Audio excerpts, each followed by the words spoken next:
Thank you for joining us today. We'll get started at the top of the hour. So hold on. We'll be back to you in a moment.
Hello, and welcome to today's session. We're going to wait a few more minutes before jumping into cybersecurity essentials for small business.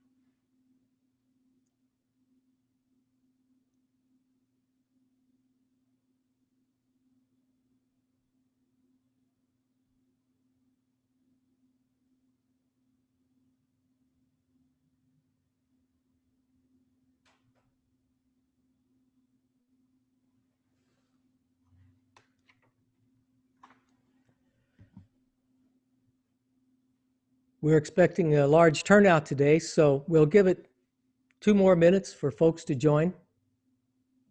So hang on, we'll be starting in just a moment.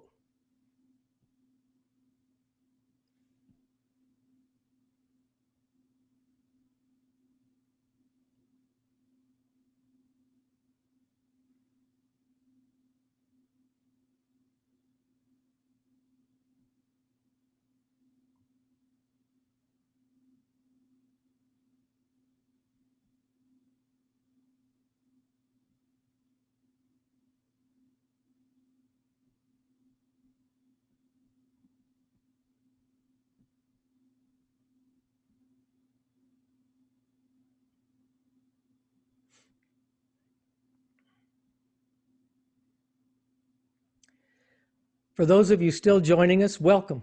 While you're getting settled, we'll get started. Hello and welcome to our webinar, Cybersecurity Essentials for Small Business. I'm Ron Bush, president of Ron Bush Consulting. At Ron Bush Consulting, we help you protect your organization while limiting your liability. In this day and age, litigation is a natural outcome of data breach.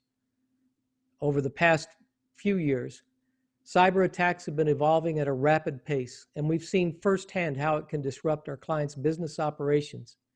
Today, we've invited you to learn new tips and tricks because the more you know about digital security threats, the better you can protect your company, your customers, and your data. We'll also be providing you with 3 free tools to help.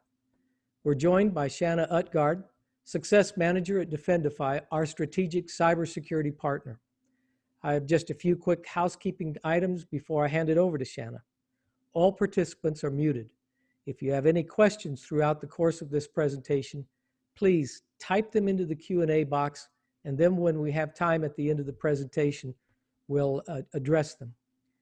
We'll also be monitoring chat should you run into any difficulties, and we'll do our best to get you back up and running. There will also be 2 quick poll questions that'll pop on your screen. And with that, I'll hand it over to Shanna. Thank you, Ron. And as he mentioned, I'm Shanna Utgard, the Success Manager at Defendify. Defendify is a all-in-one SaaS-based cybersecurity platform designed specifically for small and medium businesses. We offer a simple, holistic solution with a single goal to help secure small business from existing and evolving threats. So today we're going to dig into some incidents that have happened. We're going to talk about where the threats are actually coming from and provide some tips and tricks on what you can do to help protect your business and even use in your personal life. So we'll finish off at the end by talking about what a well-rounded cybersecurity program looks like. And we're going to start off with a couple stories here. So the first one we're going to talk about is the Anthem breach. And folks on this call may have even been affected. There were 78.8 million people total. A whole lot of personal health information was lost in this breach. And it all started with a phishing email that came into Anthem. An employee interacted with that email, and it allowed remote access to the network. An alarming detail is that it took Anthem almost a year to discover that an attacker was even inside their network. There's a statistic that the mean time to identify a breach on average is 197 days before an attacker is discovered. We like this story in particular because it's very close to home for us. We're up here in Maine. There are only 1 million people in the entire state, but cyber attacks are still happening here. And this is a story about the Maine Office of Information Technology. They decided that they were going to use a tool to move a database. What they didn't realize is that when they used this web-based tool, it put the confidential private information of 2,100 foster parents on a public-facing website. And the statistic at the bottom is that 43% of data breaches are caused by an insider threat. And later we're going to cover what an insider threat actually is.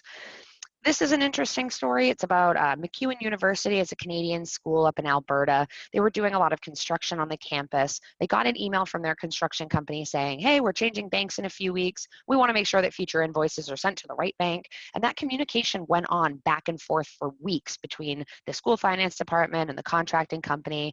The university paid those contractor invoices, but instead of paying the contractor, wire transfers totaling $11.8 million were sent to cyber attackers that had been posing as the construction company all along. What's amazing to me is that a crime this significant was accomplished simply by email. And at the bottom there, you see that many organizations are now focusing on employee training. 69% of those firms are saying that once they teach people inside the company how to identify and avoid cyber fraud, really is going to reduce the number of incidents. So our first poll that we have that we're going to launch is, has your business experienced a cyber attack? So we're going to launch this poll here. We'll give everybody a few minutes to be able to select the answer. This one should be pretty quick. Got some votes rolling in here. Okay.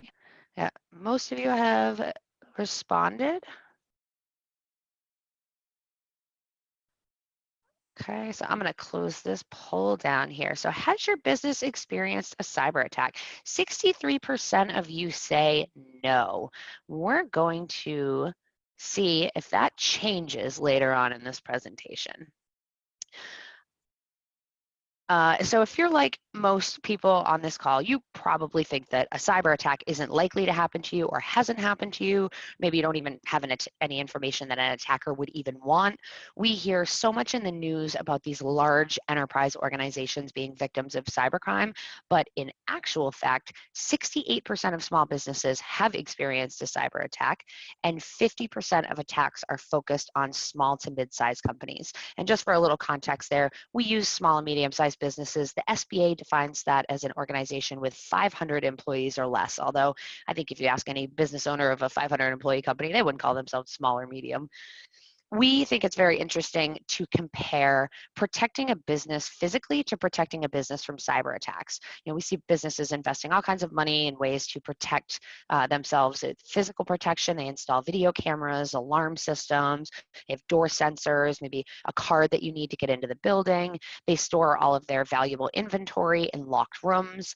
They have employee handbooks, so employees know how to be great employees. They train their teams on safety.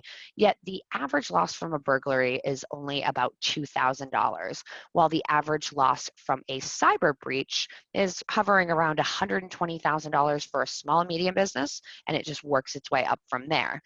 In similar fashion to protecting a business physically, you can protect yourself digitally as well. So you can control access with a firewall. You can have an alarm system on your network that alerts you to any suspicious activity. You can store your data securely and keep everything locked down. It's important to have policies that outline how employees are expected to use company computers, mobile phones, and applications.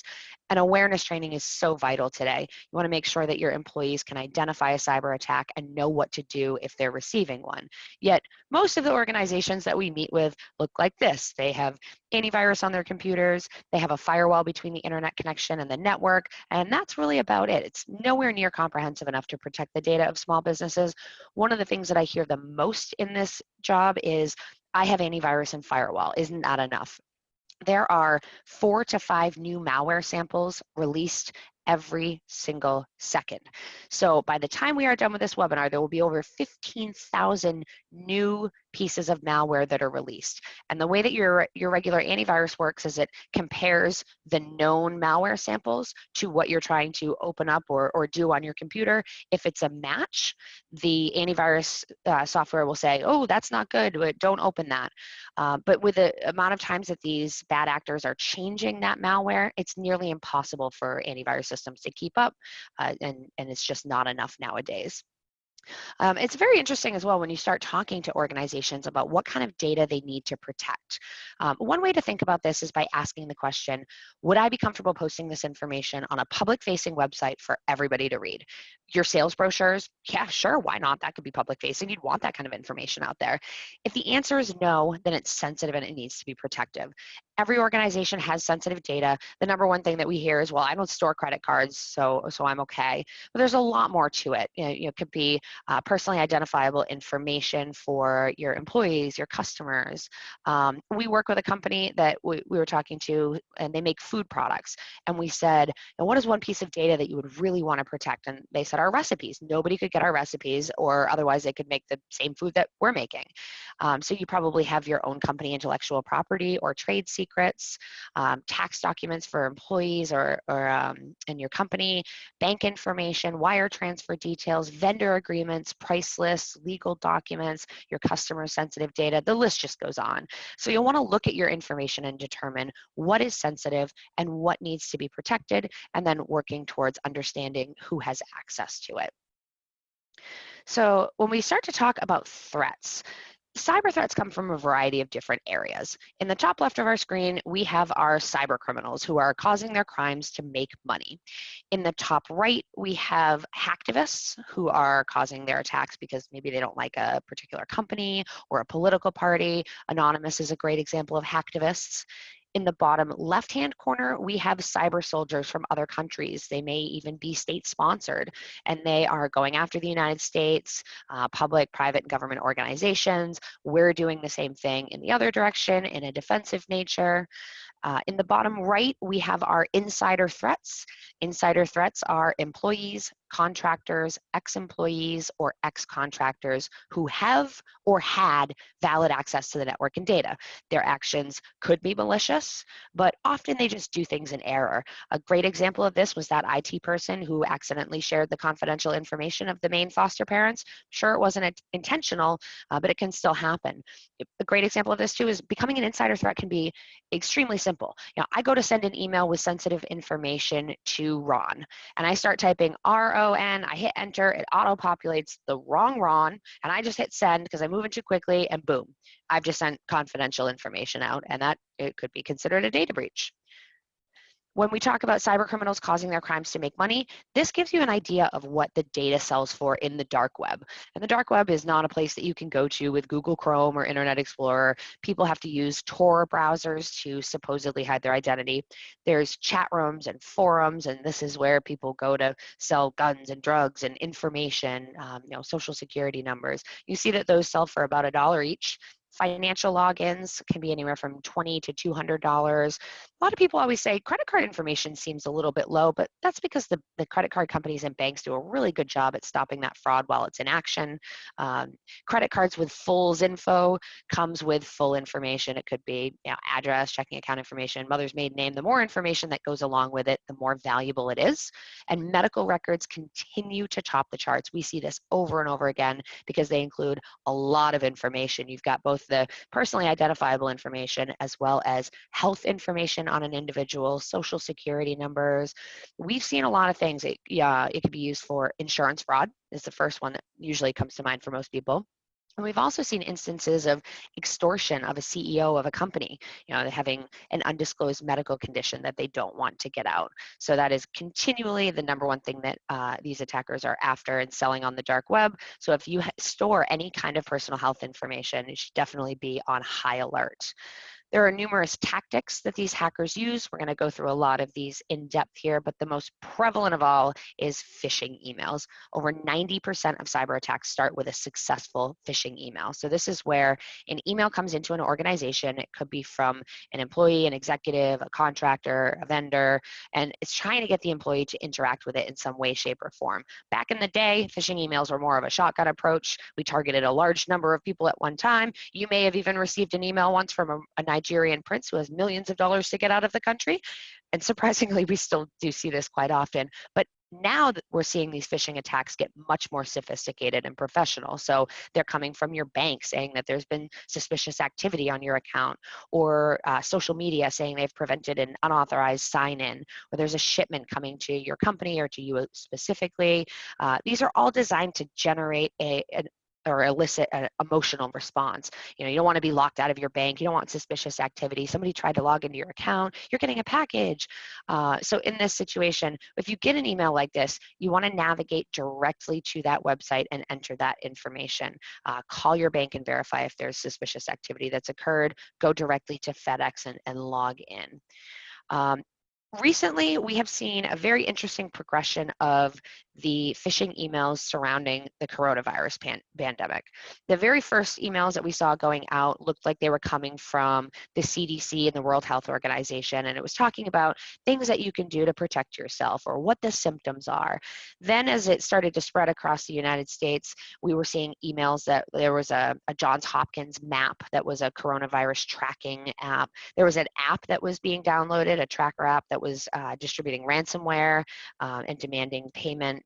And it would move to, there's been a new case in your area, click here for details. Once all of the states really seemed to be affected and that we had a economic crisis going on, we saw a shift in the phishing attacks to disaster relief, grants, loans, PPP. So it's been very interesting to watch the progression of the phishing emails throughout this pandemic. Again, always designed to generate that emotional response and get you to act quickly. Social media is a big attack method. So if Ron and I were going to connect on LinkedIn, he would get an email with an invitation and a button to accept. You would never want to click directly through these emails. Always go straight to that webpage. We've seen a lot of instances where people have logged into their social media accounts, seeing that there was a request, and they get in there and there's no connection request there. Another form of social engineering and phishing is called pretexting. So this is where attackers focus on creating a good pretext or a fabricated scenario that they're going to use to try to steal their victim's personal information. So in these types of attacks, the scammer usually says that they need little bits of information to confirm their identity, or maybe, again, I have your personal cell phone number. But in actuality, what they're trying to get you to do is they may ask you to go out and buy gift cards, or they're taking that personal information and they're using it for a larger spear phishing attack at somebody else, trying to use your personal information or to commit some identity theft. Oftentimes they'll pose as HR personnel, IT staff, it could be somebody from the finance department. So be wary of any of these emails asking, are you at your desk? I need a favor. I need your cell phone number, or asking you for any kind of personal information. So there's a lot of reasons why these phishing attacks are so rampant. Mainly it's because there's so much information available about us and our organizations online. So these attackers are researching on LinkedIn and Facebook, they're on your company webpage, they're learning about the hierarchy in your organization, specific relationships, who does what, so that they can tailor an email to specific people within your company. If your marketing team is doing a really great job promoting your company, there's even more information for the cyber criminals to utilize. And so they'll gather that information and perform what's called spear phishing. They'll send emails to specific individuals trying to get them to interact with that email. Remember the story about the university where the cyber criminals were pretending to be the construction company? There was a lot of marketing going on about the university building on campus and working with XYZ construction company, and it gives a really good opportunity for those cyber criminals anywhere in the world to pretend to be that construction company. And a lot of the times they will spoof an email address to make it look like it's coming from a trusted sender, but it's not. It may look like it's coming from the CEO of the organization or somebody from finance. And when that email lands on an employee's inbox, the cyber criminals are trying to get the employee to do one of four things. Fill out a form to get some kind of information out of them. Most commonly, it will take you to a landing page and it's asking for a username and a password. We'll talk more about that later. They want you to click on a link, like in the FedEx or bank examples, which again, a lot of the times will take you to a malicious website trying to capture your login credentials, or can be used to distribute malware or ransomware. Attachments. This should be a red flag if you receive an email from someone that you weren't expecting and they want you to open a file. A lot of the times there's not a ton of context around that. It may just be invoice with nothing in the subject, or here's the document you requested. So they're trying to get you to open that attachment. And the last thing they're trying to get you to do is take action. So perhaps it's send a sensitive document, maybe a tax document, get you to pay an invoice or send a wire transfer, go out and buy gift cards, provide some type of confidential information. So those are the four things that they're always trying to get you to do. And just a quick recap here. If you receive an email from someone that is unexpected and it asks you to fill in a form, click on a link, open an attachment, perform some type of action, reply with confidential information, and especially anything that seems to be urgent, time sensitive, reach out to that sender and verify using a different method, a phone call, an instant message, a text message, any way that you have to contact them that's not the original method. So a lot of the times we'll see people responding to emails, and they're really just responding back to the attacker if there's a phone number or an email address.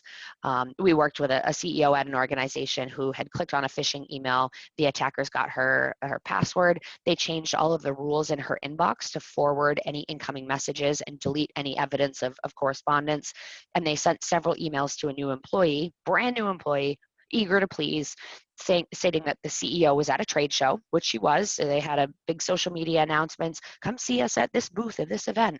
And they asked the new employee to go out and buy $1,500 worth of gift cards for the CEO to give out at the event. So the employee, wanting to do a good job in her first week, did what was asked of her. The attacker sent the exact same email a second time, said, I ran out, I need $1,500 more. And that could have been avoided by the new employee or anybody in the organization just calling to verify that request. So we're going to launch another poll here quickly. Our next poll question is, what types of phishing or social engineering attacks has your experienced experienced? So your options here are malicious attachments or URLs, CEO impersonation, so somebody pretending to be one of the leaders of your company, wire fraud attempts, gift card scams or shopping requests, webcam blackmail. That was a fun one. They're saying, I've been watching you on your webcam. I know what you've been doing. Spoofed domains. So somebody setting up a domain that looks like it's your business. Fake social media connection requests. Unusual account activity notifications. So give it a little bit more time. This is a multiple choice question, so select as many answers as pertain to your organization. All right, so we're seeing a good amount of these, not so many anymore of the webcam blackmail or fake social media requests, but all of the rest of them, big CEO impersonation. All right, which is very interesting because if you remember in the beginning of our webinar, 63% of you said you had not experienced a cyber attack, but these votes say otherwise. So this is one of my favorite polls that we launch here. Good to get you thinking about cyber attacks and something other than just, you know, a bad guy trying to break into your network. So sounds like you have experienced a lot of cyber attacks and very on par with most of these conversations that I have. So moving out of phishing, now we're going to jump into vishing, which is a combination of voice and phishing. It's a practice of using deception over the phone to get you to reveal personal, sensitive, or confidential information. So instead of being, you know, an email or a fake website, this is a phone scam that often targets assistants, receptionists, finance team members, tech support people. It's very easy for scammers to fake caller ID. And these vishing scams not only are a business attack, but we see this in our personal lives as well. A lot of phishing scams target the elderly. Could be somebody calling up saying that, you know, you're not going to receive your Social Security or other type of benefits blocking. We see these scams with your grandchild is in trouble. We have people that are getting calls pretending to be the IRS, your bank, your mobile phone company. I had one a few weeks ago that said that there had been some outages in my area and they wanted to give me a credit on my bill. And so I said, no problem, let me just hang up and I'm going to call my cell phone company back on a known number. And the attacker immediately was like, oh, no, you don't need to do that. We're legitimate. We're legitimate, which I immediately knew that they were not. So over the phone is also an attack method, and text messaging is becoming an increasing text message or attack method. This is an example of a message saying an Apple ID is about to expire. When you click on the link in the text message, it takes you to a page that looks like Apple, but it's not. They want you to put in your username and password. When we hit sign in, the page crashes. Meanwhile, they've accomplished what we call credential harvesting. So they've captured your login and password. And this is a very common method because a lot of people are using their personal mobile phones nowadays to access company documents, company email. So there's another good smishing example, which is SMS phishing, is a text message that says something along the lines of, you know, your ABC bank account has been suspended. To unlock your account, tap here, and the link provided will download malware onto your phone. They're also adjusting, so you might get a text message, try to create urgency that says like, is this really a picture of you with an obscured link? You want to find out if that really is a picture. And once again, you could be downloading malware, all because they want to get access to your phone to be able to access company information that is stored on there. And now we are even seeing the use of social media to spread malware. So this was very interesting. Just last month, this was an article that was posted about LinkedIn being used. And that exact same day, our co-founder of our company got a random message from one of his connections with an attachment, exactly what this email article was talking about, with no context around the attachment, and a lot of people would just be opening that up. So this is now the latest and greatest attack method, is social media. One of the terms that we're also seeing everywhere now is ransomware. This is because these attacks are skyrocketing again. So this is a type of malware that infects your computer. You're going about your day, maybe you open up an attachment that somebody sent to you, and next thing you know, your computer is completely locked up. Your files are all encrypted. You can't open anything, you can't access anything, and the attacker leaves you a message saying, we have your files, and until you pay us X amount of money in cryptocurrency, you can't access them. And if you do pay, we'll give you a code and you'll be able to unlock your data. And often this ransomware is programmed to travel laterally throughout the network. So it will start on one computer and then it will move and infect other computers and servers and storage devices. One of the biggest problems with ransomware, other than the ransom, is downtime.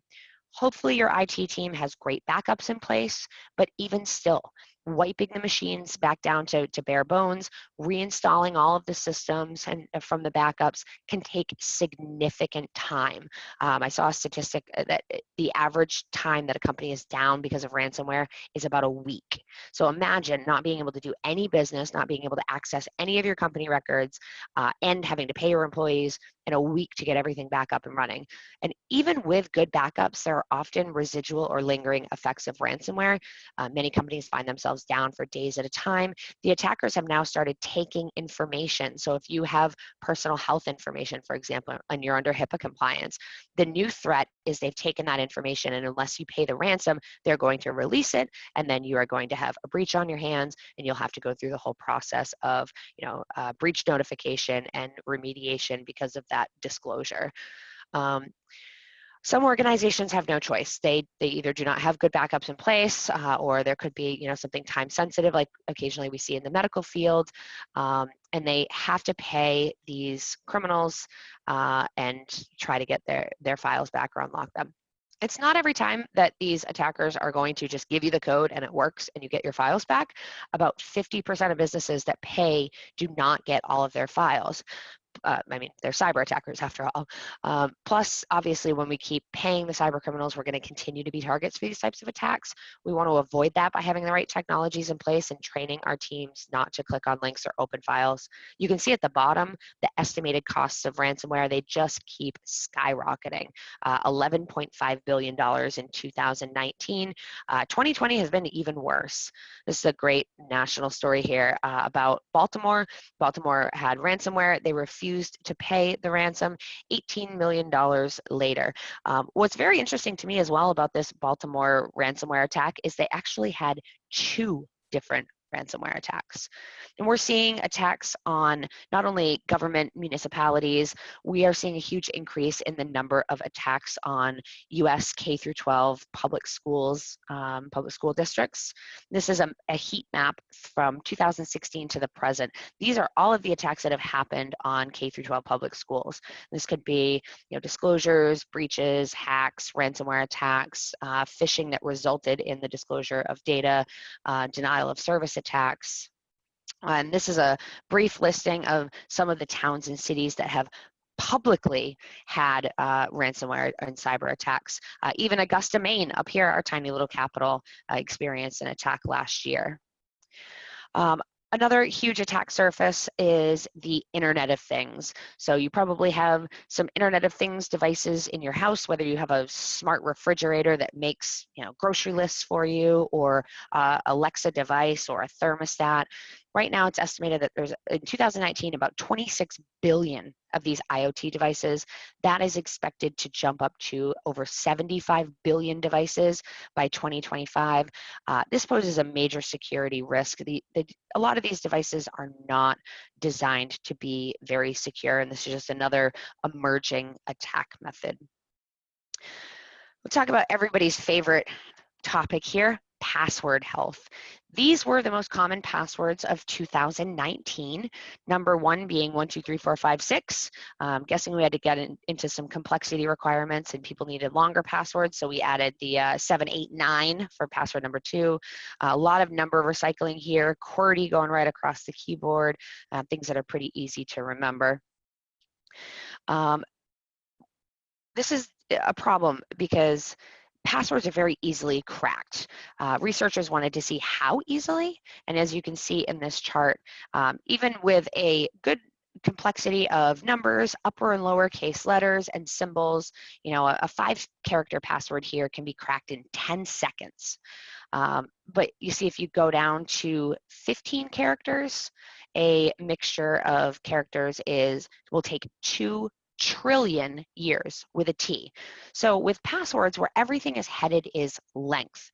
The longer the password, the more secure it is. It's very difficult, though, if you're trying to remember your passwords. So a quick solution is to use a passphrase. A passphrase is a long sentence with spaces and special characters. This is an example of a great one. So you go out and you create this nice 20-character password that's a big long sentence and easy enough to remember. The problem with passwords is that we recycle those passwords. We use that same 20-character long passphrase across all of our accounts.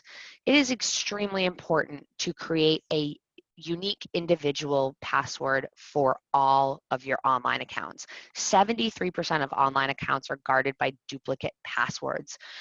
So people are using the same password for their email, their social media, their bank accounts. Let's go through a quick scenario here. Let's imagine we're all back in the office again, and your team has just been doing a spectacular job. You want to reward them and order lunch. So you go to your local pizza place's website, and they tell you that you have to create an online account to be able to order pizza. So you use your work email address because you're ordering for the company, and you put in the password that you use for everything. Let's say it's sunshine123. Your local pizza place probably doesn't have really good cyber protections in place. The attackers are able to compromise that database and steal your username and password. They know that they can go on and try that business email and password combination and try to get into your email account, your QuickBooks, whatever types of software programs that are specific to your industry. Maybe it's a point of sale system, or they try to get into your LinkedIn or your social media accounts. They know that human behavior is to use that same password across all of your different logins. And before you know it, those attackers could have that key to the castle. This is why the attackers are always going after username and password combinations. They know that if you haven't logged into MySpace or MyFitnessPal in years, chances are you're probably still using that password across your more valuable accounts. This is a list of the largest breaches that have occurred in recent history. You can see in the middle the number of accounts that were compromised in the millions, and in every single one of these scenarios, it's username and password, username and password.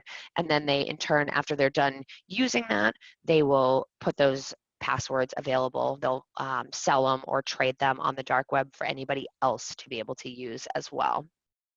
A solution for this is, a lot of organizations realize that compromised credentials are eventually going to happen. So we begin using password managers for the employees. These are tools that employees can use to create long, strong, random passwords for all of the sites that they log onto and store them securely. I saw a statistic that small businesses use on average about 20 software as a service or cloud applications. So it would be nearly impossible to expect employees to remember 20 different unique passwords. So you want to give them some tools to help. And in the event that one of these unique passwords for one of the sites is breached, you can immediately go in and change that password to a new random unique one without allowing those attackers the ability to access all of your other accounts. I also strongly recommend that you implement this into your personal life as well. I use one. I went through what I call a digital detox last year, and every time I came across one of my accounts that had the password that I had used for the last 15 years across every single one of my logins, and I just went through one by one and going in and changing each of the passwords to a random long unique one and storing it in my password manager. It's extremely, extremely important. There are free tools out there. They integrate really well with your browsers. It doesn't really add a lot of time to be able to log in. My password manager can generate my password and dump it into an account faster than I used to be able to type the old one out. So strongly, strongly recommend a password manager. And also, one of the most important tips that you should take from this webinar, if nothing else, is to turn on two-factor authentication or multi-factor authentication. So you may have probably experienced this previously, maybe when you log into your bank account from a different computer, it will prompt and send you a text message. So two-factor authentication is when you log into this website, you're going to enter your username and password. Then you can't get into that site until you enter the code. So it may be sent to you in a text message, or you might have an app that's running on your phone that will produce a new random code every 30 seconds. Or perhaps it's a key fob that you carry around. So it's a combination of something that you know, which is your password, and something that you have or that you are. So there's even some biometrics that are happening, which is the code or a fingerprint or an eye scan. So even if an attacker is able to get your password, as soon as they're trying to log in, they see that screen asking them for that second factor, they're typically is going to stop them in their tracks. They're going to move on to another account and go for some low-hanging fruit. At the bottom there, turn2fa.com is a great website where you can go and learn how to enable 2FA on most of your accounts. So if you leave this webinar with only one actionable item, please get this enabled wherever you can. Google implemented two-factor authentication for their employees, and it cut cyber attacks down to nothing. So turn this on wherever you possibly can. Any account that you would want to protect, your email, social media, banking, financial, anything like that. And one other thing I'll add about this, I've had people that have said to me after that they've read that text message codes aren't extremely secure, that there are difficult but possible ways for attackers to bypass that. If the website that you are using only has the ability for SMS or text codes, still turn it on, because some protection is better than none. And then the last thing we'll talk about really quickly here before we'll take a break and pause and see if there are any questions is about USBs. So, oops, sorry, I just advanced my screen too much. So this was a really interesting study that was done by the University of Illinois. They had almost 300 USB drives, those little removable storage devices, and they spread them all around the college campus. They wanted to see if people would pick them up and plug them in.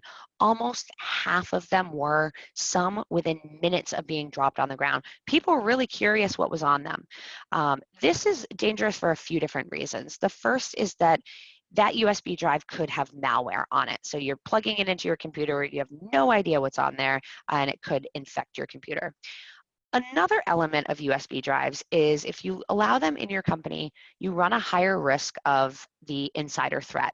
So maybe not even intentional. You've got a great employee that is going to be working on the weekend. They're going to be on the road. They pop into a coffee shop and they're sitting down getting a little bit of work done, and they accidentally leave that USB drive on the table. We know from the study that over half of people are going to pick it up and plug it in, and you could have confidential or sensitive information on that USB drive, and all of a sudden you now have a data breach on your hand. So we highly discourage the use of USB keys, but we do also understand that there are some organizations that need to use these.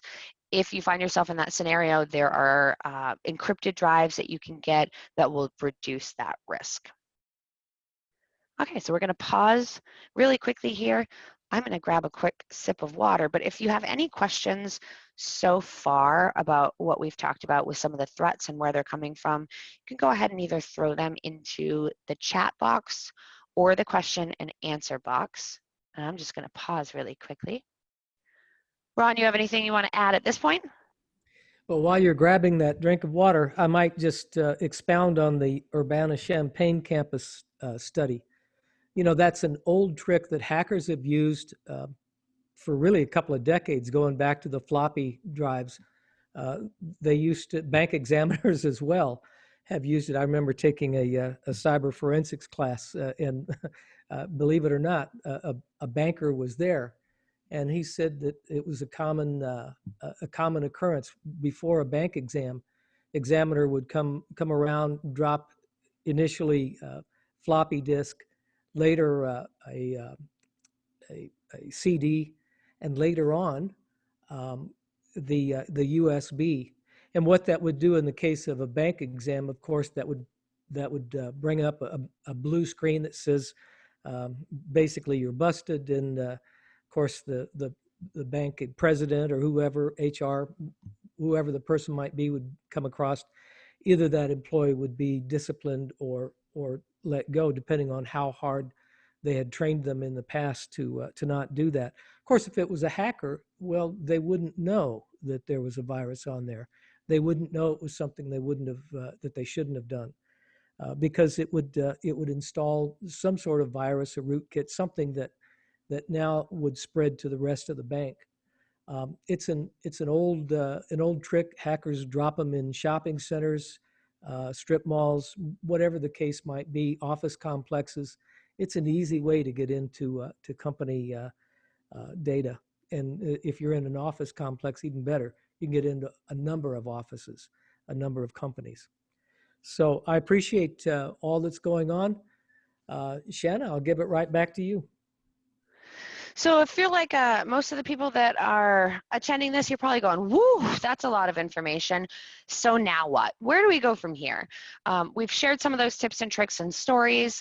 Let's talk really quickly about what organizations can do to bolster better cybersecurity.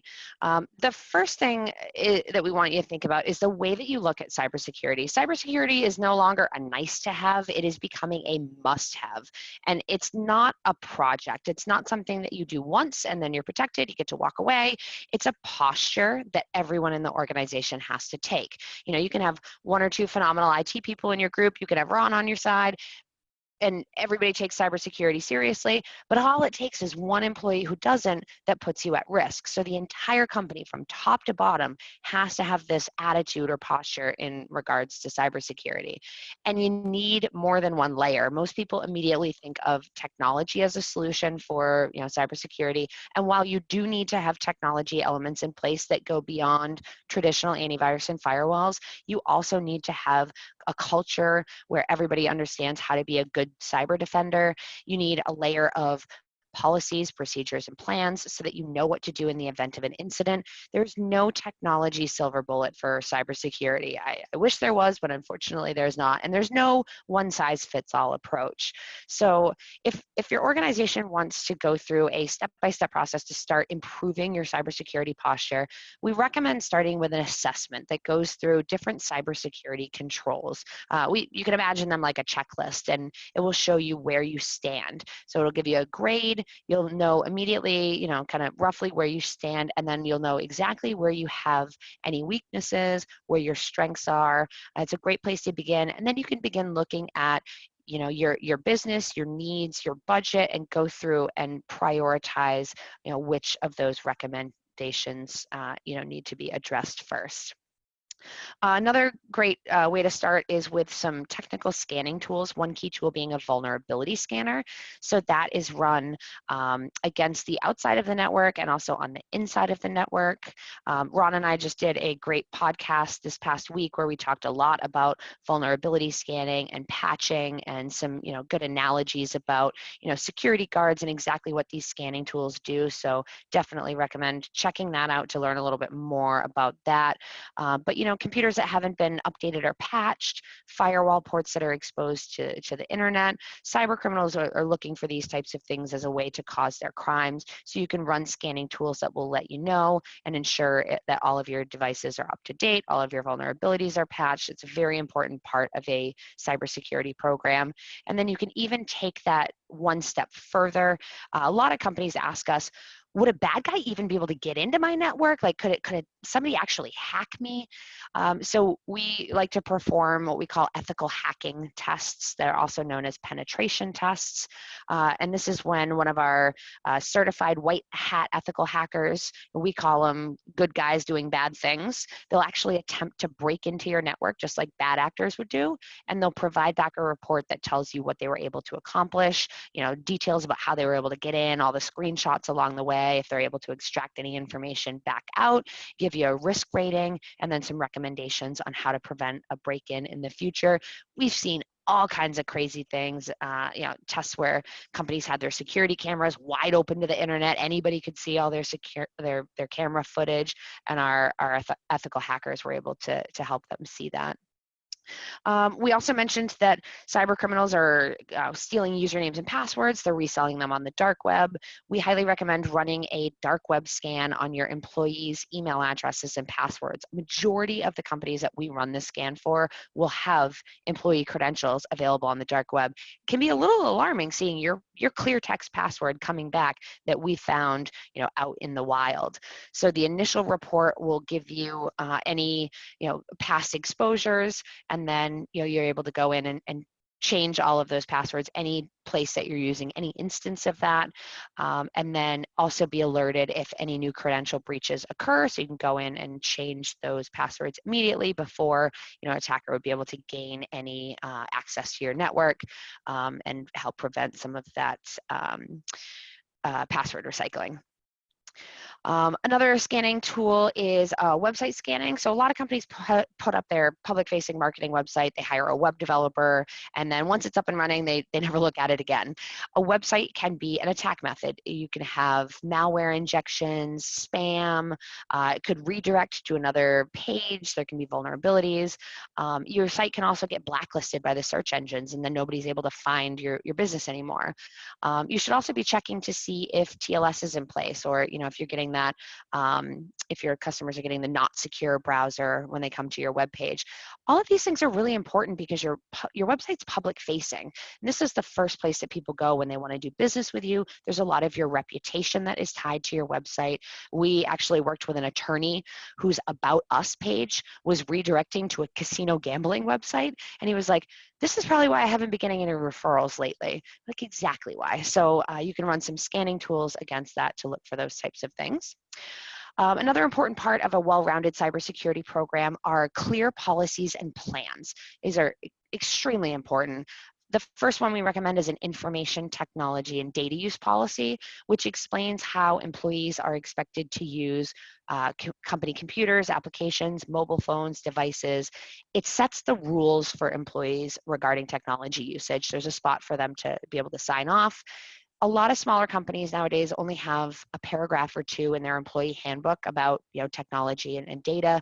It's just not enough nowadays from a legal liability standpoint. Your cyber insurance provider will probably ask you if you have these types of policies in place.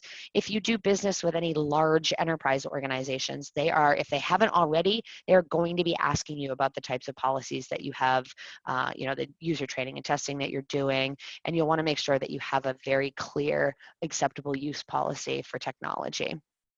Another really important policy is an incident response plan. This outlines what you're going to do in the case of an event. It's kind of like running a fire drill. So you should have a plan for being hit with malware or ransomware, a breach of sensitive data, so that you can get yourself back up and running with a very clear step-by-step process. In a past life, I worked as a real estate paralegal, and I wired $2.1 million to a cyber attacker who was posing as my out-of-state seller. There's definitely a lot more to that story, but one of the scariest parts to me, we were able to stop the wire before it fully went out. But I looked at my boss after the adrenaline rush and the full-on panic, and I said, what would we have done if that had gone out? And we had no plan whatsoever. And part of the reason why I got into this industry is to help anybody from ever feeling that type of panic ever again. It's still to this day sends chills up and down my spine. But the worst part of it was not having any type of plan. So imagine, we're sitting here, you get off this webinar, you open one of the emails that came in while you were listening to this, and your entire system gets locked up with ransomware. And all of a sudden it's moving across your network and affecting other computers.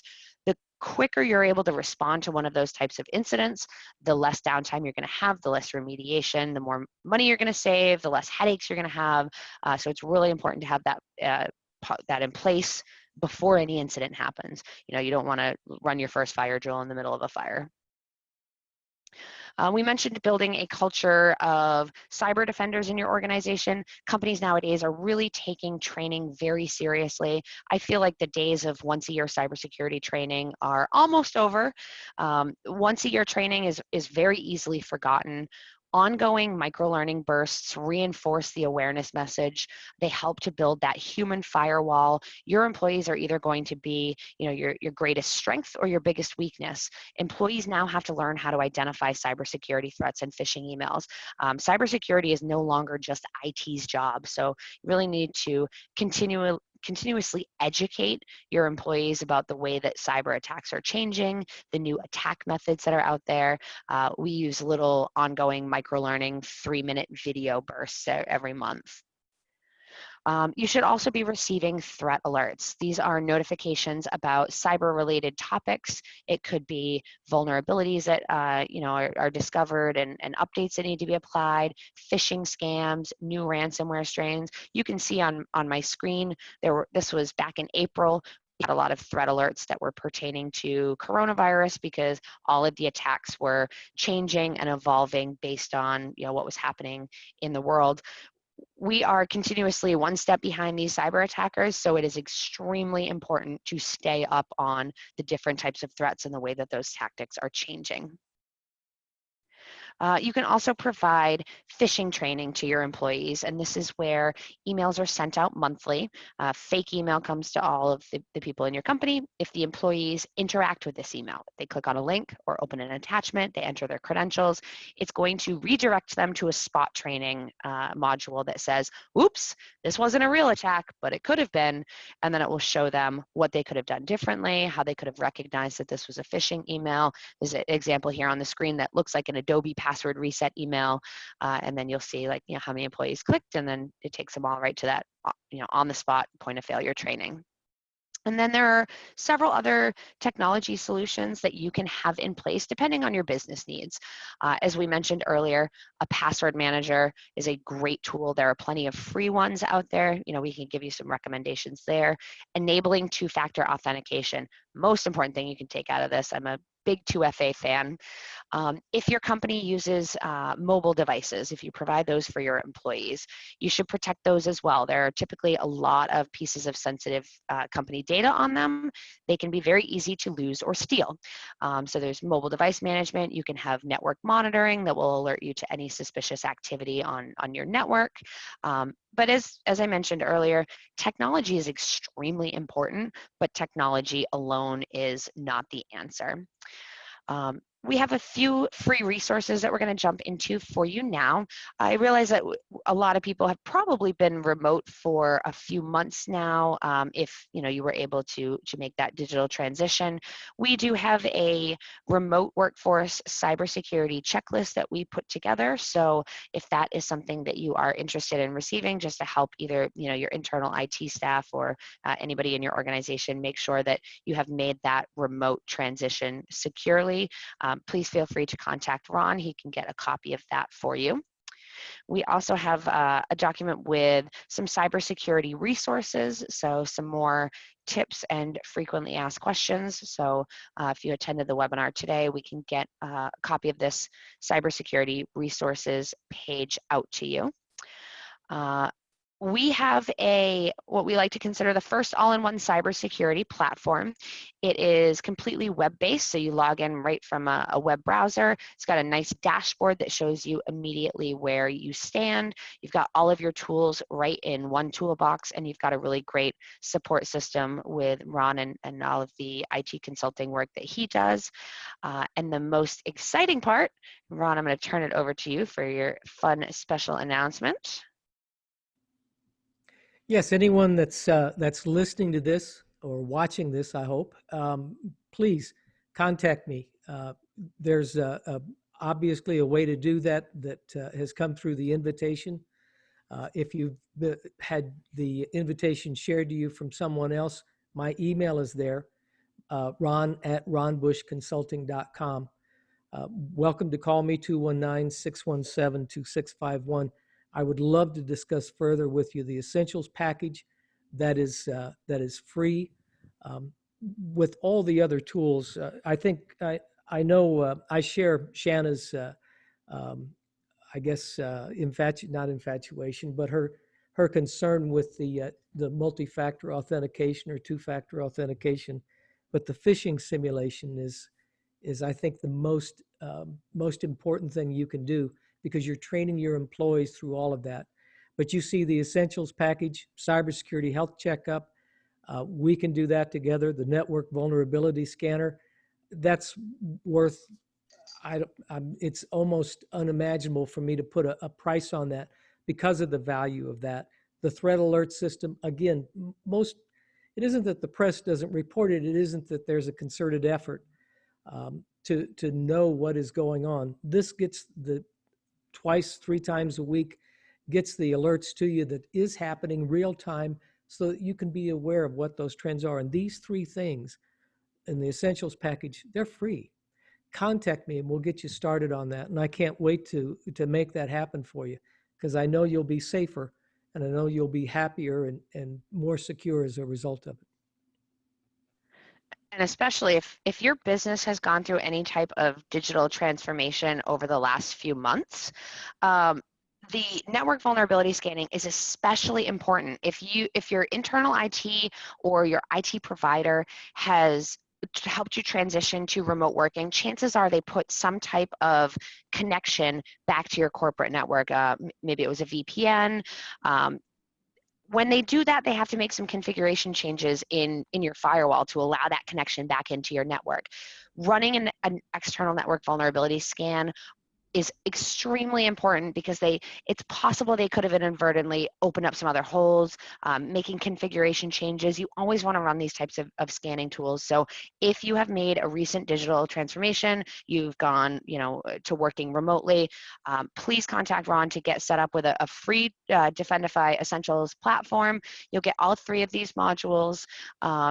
It's not time bound. They are unlimited and free. That vulnerability scanner is going to run every single month for you and just let you know if your firewall becomes outdated or there's an update that's been released, which happens quite frequently. You're going to know about it right away so that you can make sure that that's patched. So I'm going to bring this contact screen up one more time so that you have Ron's email and website and phone number.